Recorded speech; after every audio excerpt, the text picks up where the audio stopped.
what strategy encompasses is first have a purpose, right? If you don't have a purpose, it's going to be really hard to know what you're even competing for. Then understand customer needs and how they're evolving independently from your product. Understand your value chain and how is it evolving. If you're an online coding school and you're teaching a particular language, how is that language evolving? Determine what change is likely to happen. So make a guess, as educated as possible, and then define actions against those changes. So if X is likely to change, what am I doing? What is the Y I'm doing in reaction or in anticipation of that change? And finally, and maybe most importantly, measure success and failure and course correct, so that you can understand better your underlying environment and understand better your own execution and culture around that environment and see how performant it is. Awesome. By a tapestry, how is this relevant to strategy? So, okay, that's the last segment of what I'm going to be presenting on my own, and that's going to lead up to a new discussion. It's really like we've talked about what a good strategy is, but what's important is that strategy doesn't work in a vacuum. You have to communicate it. You have to confront it to the world, right? I think there was a famous general who was saying that no plan survives contact with the enemy. And here you're going to be among enemies and friends at the same time. So it's interesting to iterate on that.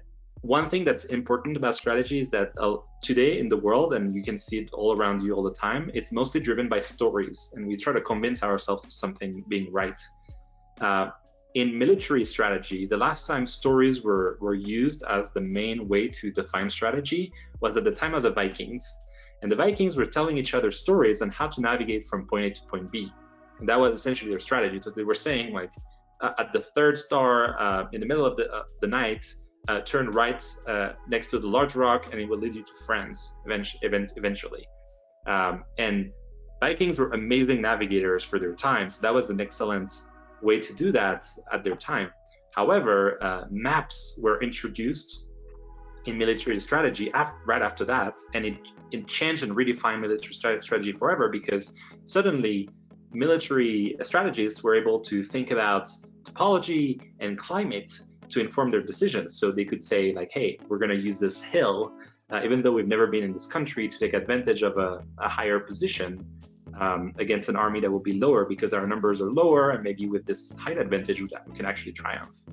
And so right now we need to do the same transition in business, move away from stories and more into mapping. I invite you all, I won't go into the details unfortunately today, but I invite you all to look at wordly maps as one great vector for starting to practicing mapping in your business. Wordly maps is essentially the one who introduced me to that concept of like story versus maps.